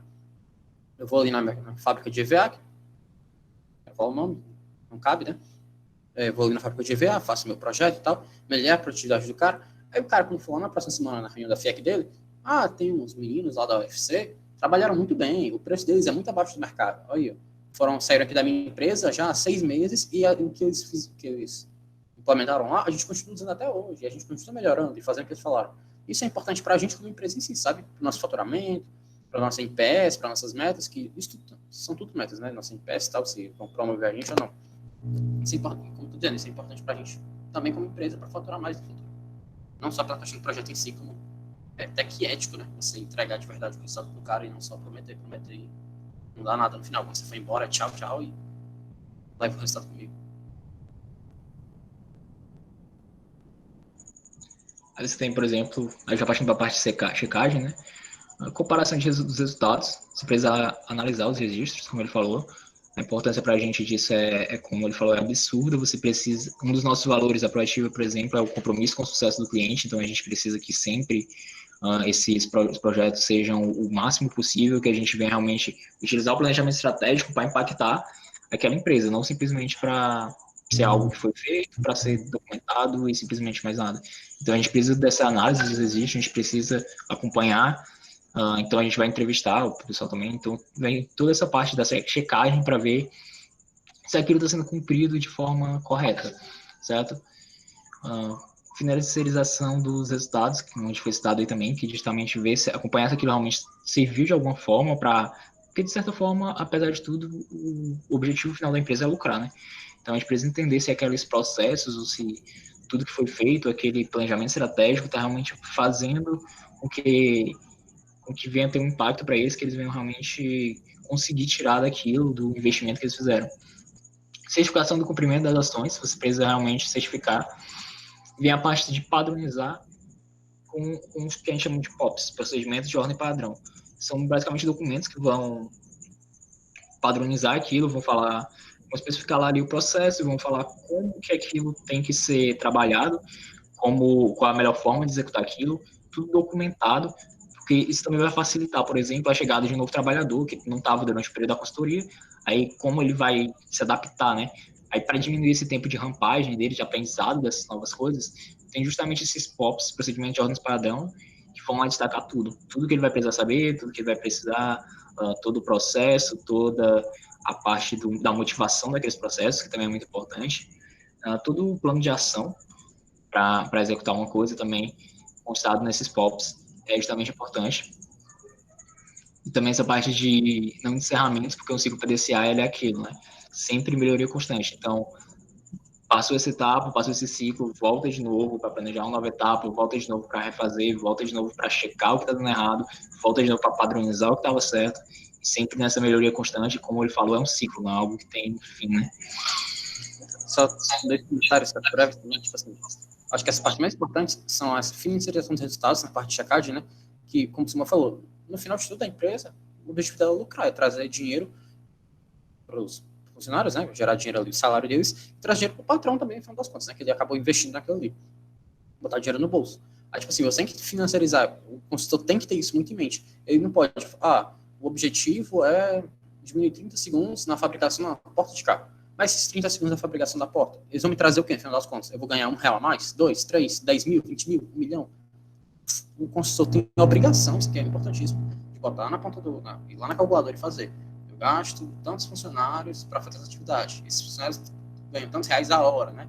Então, em 30 segundos, eu vou acabar economizando quanto? E também consigo produzir quanto a mais no final do dia, né? Você tem que botar isso muito tempo do lado. Você não pode ter esses resultados assim intangíveis, chegar até isso é bom até pra gente como consultor, sabe? No final do projeto, chegar pro cara e falar: eu te tirei 30 segundos da produção dessa porta. Se um cara com mais instrução, empresas pequenas, principalmente, não é o caso, geralmente, né? É bem difícil acontecer, ele vai olhar, o cara, instrução aí, 30 segundos pra mim não é nada, né? 30 segundos não mudou nada na minha vida. Aí se você chega nesse cara e fala assim: sua empresa fatura 10 mil por mês, e agora ela vai faturar 11 mil. Eu aumentei o faturamento, cara, em 10%. Aumento o faturamento em 10% em, sei lá, 3 meses, um período que seria um projeto normal nosso, né? Se o faturamento aumentar 10% em 3 meses, é um resultado excelente, né? Você fala isso pro cara, ele vai ficar... Ele vai sentir aquilo no bolso, sabe? Que tem um ditado, né? Onde mais dói é o bolso. Ele vai, realmente, vai dar valor ao que você fez, sabe? Não vai ser só uma coisa ali intangível, como eu falei, né? Vai ser uma coisa ali, beleza, muito legal, vocês me tiraram 30 segundos, mas isso não mudou nada na minha vida. Você tem que mostrar para ele o valor do seu trabalho. Em segundo, na parte de padronização, os POPs, né? Isso aqui eu acho que é uma das coisas de maior valor que o consultor pode entregar ao final do projeto para o contratante. Que é, tipo assim, isso aqui vai facilitar tanto a vida do contratante, do empresário, né? O gerente, não sei. Então, mais tanto, que, tipo assim, isso é frequente. Você vai, por exemplo, eu vou dar um exemplo aqui real, de novo. Já fui de outra empresa júnior, né, de engenharia mecânica. Eu fui em grande fábrica têxtil, né, que eu acho que é a segunda maior do Ceará, na verdade, lá atrás da Santana Têxtil. Fui lá nessa fábrica têxtil. Aí eles tinham esse processo de operação padrão, né? Tipo, coisas dos anos 90, sabe? Tipo, eles nem tinham mais aquelas máquinas, mas quando você entrega coisa de valor, essas ramas têxteis, né? De entrega aquela operação de valor, fazer desse jeito funciona, o cara vai levar aquilo ali, pode levar aquilo por 10, 20, 30 anos e continuar funcionando. E você, que fez aquilo 30 anos atrás, vai continuar gerando dinheiro para ele. Porque, como você falou, você vai cortar a curva de aprendizagem de um novo cara que entrar, ou então você vai corrigir o jeito que o cara está fazendo agora, tornar ele mais produtivo, ou a máquina vai quebrar menos e tal. Você pode trazer inúmeros benefícios para a empresa dele por um período gigantesco de tempo, sabe? Pode chegar até isso mesmo, há décadas, como é esse caso que eu falei. Isso foi em 2019, ano passado, e o cara usava plano de operação que tinha, tipo, 25 anos, que nem as máquinas eram mais as mesmas, mas o consultor se dedicou tanto àquilo, estudou tão bem como fazer, os movimentos que o funcionário tem que fazer, o tempo que tem que colocar em cada atividade, que ele usa aquilo até hoje e continua lucrando com aquilo que o cara fez anos atrás. Ou seja, para mostrar o valor da consultoria. Ele deve ter pagado só por esse documento, sem contar tudo que a gente consultor fez, só por esse documento, o cara já lucrou, sei lá, chutando baixo dezenas de vezes, sabe? O tanto que ele economizou de treinamento de funcionário e de manutenção de máquina e de tempo economizado também. Esse tipo de coisa. Ele é um ciclo D, MA e C. Ele é também um pouco diferente, né, do PDCA, mas também baseado nele. Acho que o Gabriel vai poder falar um pouco melhor, mas foi em toda a parte de você definir, medir, analisar, melhorar e controlar. Ele também é um ciclo, como a gente falou, de melhoria constante. Ele tem um caráter um pouco mais estatístico, um caráter um pouco mais de metrificar as coisas. Então, primeira etapa seria a etapa de realmente definir as coisas. Passo. Novamente também, identificação do problema, você definir realmente, definição é você definir como estão as coisas, definir como definir o problema, entender o problema, assim como a parte inicial ali do PDCA, mas um pouco mais separado, né? Um pouco a parte de definição e medição. A identificação do problema, a definição do problema, a análise do problema, caracterização do problema, hipotéses atuais, assim como o PDCA, você precisa saber realmente qual o problema, onde ele está afetando. Quando você chega no médico para você precisar de alguma coisa, você tem que indicar para ele onde está doendo, né? Assim, da mesma forma, você tem que indicar onde que aquilo está te afetando, onde que aquela dor, sei lá, tô tendo muita perca no estoque, isso está refletindo que no meu faturamento o meu lucro está caindo porque os custos aumentaram. Então, um exemplo de você ter realmente essa questão de você definir exatamente o que o problema está gerando. O que eu pretendo atingir e qual é o ganho financeiro, que é justamente você já estipular um pouco mais de metas, já entender como aquilo está, não só como aquilo está te afetando, mas o que você precisa mudar, definir melhorias já para como você vai conseguir atingir aquilo. Eu vi também a parte da medição, que é o estado atual do processo, você medir como é que está, fonte de variabilidades e comportamento histórico dos processos, é você pegar aquele problema que você já está definido, saber onde está doendo, saber onde é o problema, você realmente fazer a medição deles, metrificado, uma quantidade exata, você pegar como dados estatísticos mesmo, a quantidade que aquilo está acontecendo, você contabilizar tudo, e é uma parte um pouco mais baseada em números, assim.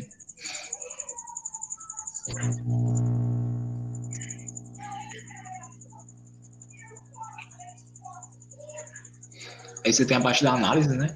Assim como você tem a análise quantitativa e qualitativa, você entender, como eu já falei, o básico, qual a quantidade daquilo, e a qualitativa, você entender como está acontecendo, o que você está deixando a desejar, se aquilo pode melhorar ou não. Você tem a questão da identificação da causa raiz, como eu falei, novamente citar o Ishikawa, onde você é o também chamado diagrama dos seis M's, também chamado de Strength Patient, onde você vai ver cada ponto da empresa, cada ponto do processo para você entender qual seria a causa raiz daquilo, que está afetando aquilo para você ter um resultado um pouco menor. Pode ser aplicações. A explicação estatística, como eu falei, tem toda a questão um pouco mais trabalhada, um pouco mais que a gente vê até mesmo na cadeira de estatística, desde a expressão linear, diagrama de dispersão, ou teste de hipóteses, partezinha que eu não gosto muito até. Aí você tem uma parte de melhoria, novamente, a possíveis ações que você pode melhorar, a viabilidade dessas ações, esforço sobre o resultado, e, novamente, como falou, né, financiarização dos possíveis resultados. Como o Gabriel falou, isso sempre vai ser mais importante da visão do cliente, sempre vai ser a visão mais importante do empresário, que está não só contratando a consultoria, ou fazendo planejamento estratégico interno mesmo. Sempre a questão final vai ser essa questão de financeiro, de quanto que ele está ganhando agora, quanto que ele ganhava antes, quanto ele ganha agora. E vem justamente também dessa parte de você aumentar a eficiência dos trabalhos, dos processos, ou do que está sendo executado. Controle maior, e justamente no final, o controle disso, seriam resultados, se os resultados foram alcançados, seria a parte de tanto de checagem quanto de correção.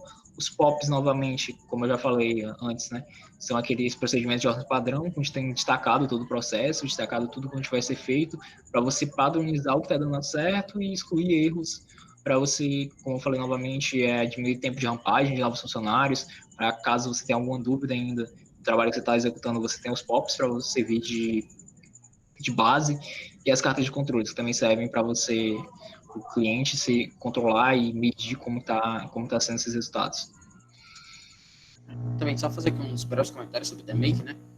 Como você falou, que estava aqui na primeira parte, ele é uma derivação do PDCA para justamente ter uma aplicação forte no Six Sigma.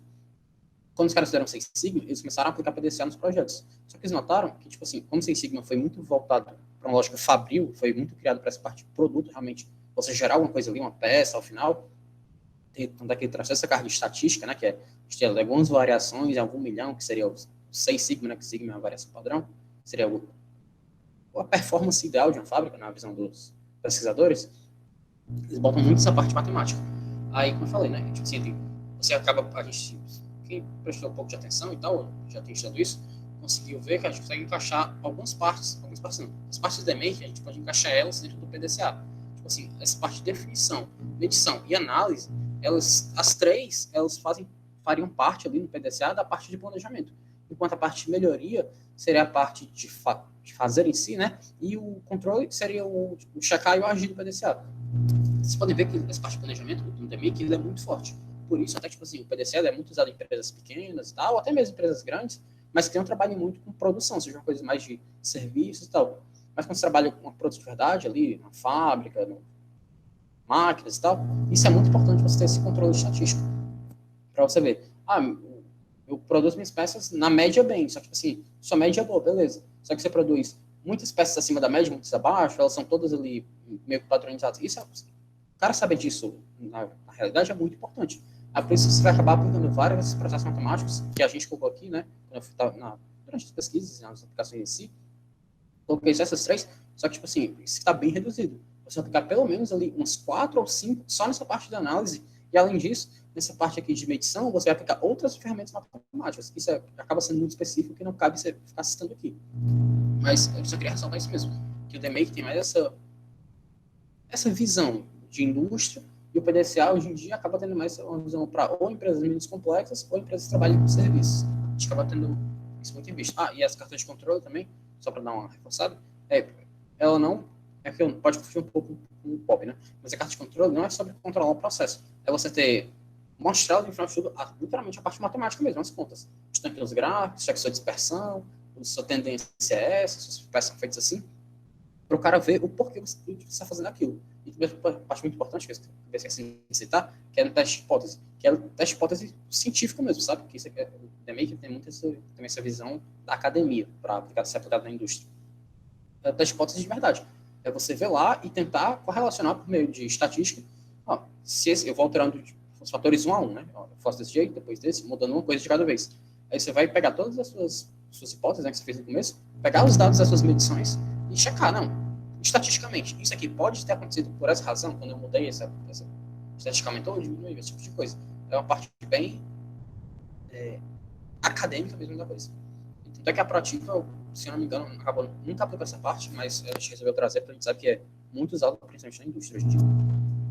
Aí, alguém tem alguma dúvida ou quer perguntar qualquer coisa sobre tanto o processo como ferramenta, desse a gente então dá sugestões também, falar sobre ferramentas que você conhece.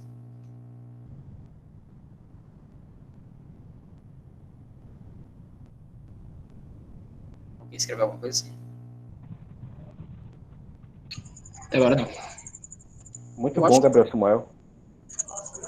Opa. Excelente apresentação. Eu já fiz a disciplina de planejamento estratégico, e aí vocês conseguiram resumir a disciplina toda aí em 2 horas. Excelente. Muito bom. Aí fica aberto agora, galera. Caso vocês tenham alguma dúvida, podem mandar. Eu já vou logo agradecendo então novamente a participação de vocês. Muito obrigado por estarem dispostos aqui a participar do nosso ciclo de minicurso. Só mesmo agregando aqui mesmo tudo. Muito obrigado. A gente que agradece a oportunidade, resolver essa chamada, tá? E é isso, pessoal. Qualquer dúvida, pode entrar em contato com o pessoal ou qualquer coisa, pode perguntar para mim também. Se precisarem, a gente vai mandar os slides aí, né? Qualquer coisa, eles vão disponibilizar aí nos próximos dias para qualquer dúvida que tenha ficado. Se vocês quiserem rever no slide, fica melhor assim. Queria agradecer ao Gabriel também pelo convite. Ela é a Proativa e a gente representa a Proativa, né? Quem quiser conhecer mais a Proativa, pessoal, é ali, acho que todo mundo deve saber, né? Mas quem não sabe é no anexo ali, atrás do 727, a casinha ali ao lado do CA. Qualquer pessoa, quem quiser passar lá, qualquer coisa sobre projeto, pode perguntar, ou então mesmo sobre a Proativa em si. Estamos sempre abertos. Sobrevivência também, como é o dia a dia e tal, qualquer coisa, podem perguntar pra gente. E é isso, pessoal, agradecemos por terem continuado nessas quase 2 horas, né, com a gente. Então, novamente agradecer a oportunidade, e é isso.